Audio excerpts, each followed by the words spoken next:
السلام علیکم دوستو، شمائل مصطفیٰ صلی اللہ علیہ وسلم کی دوسری نشست میں حضور اکرم صلی اللہ علیہ وسلم کے حلیہ مبارک کے بارے میں چند اور احادیث کے ساتھ آپ کی خدمت میں حاضر ہیں۔ حضرت علی رضی اللہ عنہ حضور اکرم صلی اللہ علیہ وسلم کے بارے میں فرماتے ہیں، رسول اکرم صلی اللہ علیہ وسلم سب سے زیادہ فراخ دل، کشادہ قلب، راست گفتار، نرم طبیعت اور معاشرت و معاملات میں نہایت درجہ کریم تھے۔ جو پہلی بار آپ کو دیکھتا وہ مرغوب ہو جاتا، اور جو آپ صلی اللہ علیہ وسلم کی صحبت میں رہتا اور جان پہچان حاصل کر لیتا تو آپ صلی اللہ علیہ وسلم کا فریفتہ اور دلدادہ ہو جاتا۔ آپ صلی اللہ علیہ وسلم کا ذکر خیر کرنے والا کہتا ہے کہ نہ آپ صلی اللہ علیہ وسلم سے قبل میں نے آپ جیسا کوئی دیکھا اور نہ آپ صلی اللہ علیہ وسلم کے بعد۔ ہند بن ابی حالہ رضی اللہ عنہ فرماتے ہیں، رسول اللہ صلی اللہ علیہ وسلم خود بھی بہت باوقار اور شان و شوکت کے حامل تھے اور دوسروں کی نگاہ میں بھی نہایت پرشکوہ۔ آپ کا روئے انور چودھری رات کے چاند کی طرح دمکتا تھا۔ برا بن عازب رضی اللہ عنہ فرماتے ہیں، رسول اللہ صلی اللہ علیہ وسلم میانہ قامت تھے۔ میں نے آپ صلی اللہ علیہ وسلم کو ایک مرتبہ سور قبا میں دیکھا۔ آپ صلی اللہ علیہ وسلم سے زیادہ حسین شخصیت میں نے کبھی نہیں دیکھی۔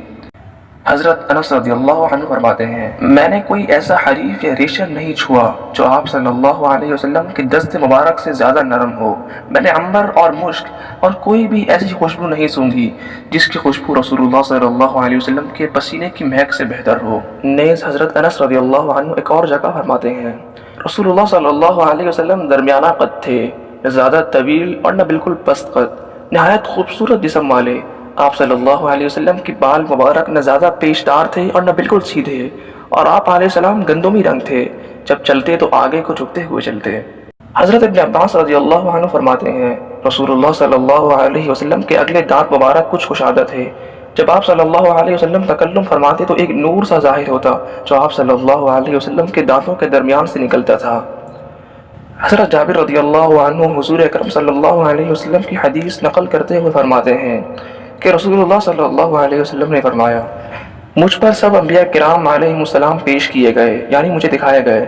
بس حضرت موسیٰ علیہ السلام کو میں نے دیکھا تو وہ ذرا دبلے پتلے بدن کے آدمی ہے، گویا کہ وہ قبیلہ شنوا کے لوگوں میں سے ہیں۔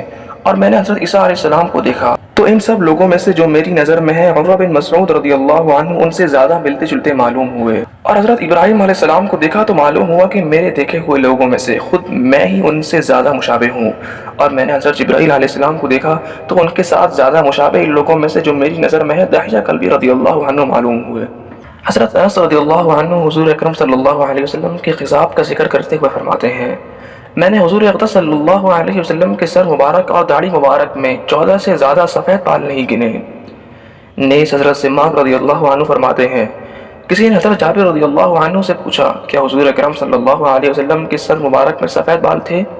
آپ رضی اللہ عنہ نے فرمایا، رسول اکرم صلی اللہ علیہ وسلم کے سر مبارک میں صرف چند بال مانگ پر سفید تھے۔ جب آپ صلی اللہ علیہ وسلم تیل لگاتے تو وہ تیل ان بالوں کو چھپا لیتا تھا۔ دوستو، یہ تھا حضور اقدس صلی اللہ علیہ وسلم کے حلیہ مبارک کا تذکرہ۔ ویسے تو اس بارے میں احادیث مبارکہ کی کتابوں میں کئی طویل حدیثیں موجود ہیں، لیکن ہم نے یہاں حضور اکرم صلی اللہ علیہ وسلم کے حلیہ مبارک کا مختصر سا تذکرہ پیش کرنے کی کوشش کی ہے۔ شمائل مصطفیٰ صلی اللہ علیہ وسلم کے اگلے حصے کے ساتھ حاضر ہوتے ہیں ایک نئی ویڈیو میں، تب تک کے لیے اجازت دیجیے۔ السلام علیکم ورحمۃ اللہ وبرکاتہ۔